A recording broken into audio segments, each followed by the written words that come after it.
So I'm at Elmina slave dungeon with the group right now, and they were able to see the difference between Cape Coast and Elmina. But for me, one of the things that always resonates is everything they went through and understanding the fullness of the story, and then those who survived it, how strong they were. But even when I go back to, and this is what hit me when I first came in 2018, I said, that in going back to the United States, I said, I don't have any excuse to show up half-cocked.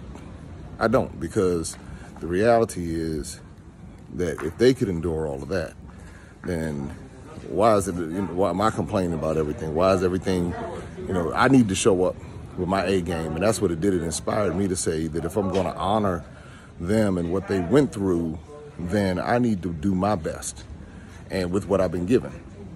Instead of looking at it from the standpoint of what I don't have, let me maximize what I do have and tap into some of that resourcefulness that they had and that we see.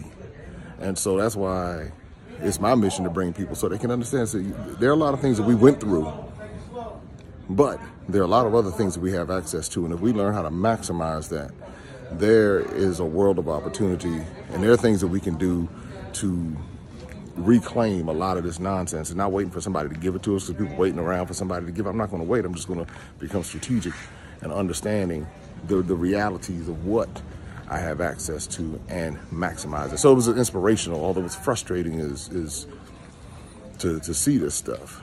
But I understand now that what you see is someone who understands the game, understands the strategies, and learning more and more every day, and willing to teach and show people and create experiences where they can see it for themselves. And then how they determine to show up afterwards is on them.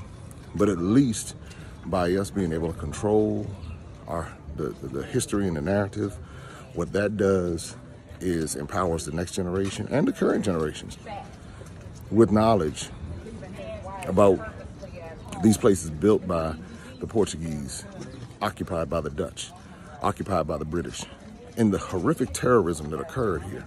And some people say, oh, that's in the past.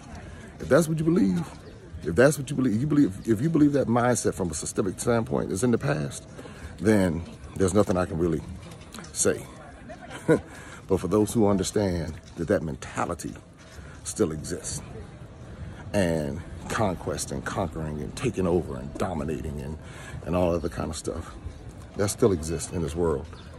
And it's up to us, each person educating themselves, managing and taking care of their own affairs in their own household.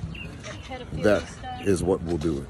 That's when you begin to make the necessary changes within. And then at that point, there's nothing anyone can do. And that's regardless of ethnicity. So it's because you got black folks who do the same thing, from that standpoint, as far as hustle and terrorize and all of that. So once you understand the game on a global level, then you learn how to position yourself accordingly and do what you need to do. Like, subscribe, and make sure you stay tuned for more updates.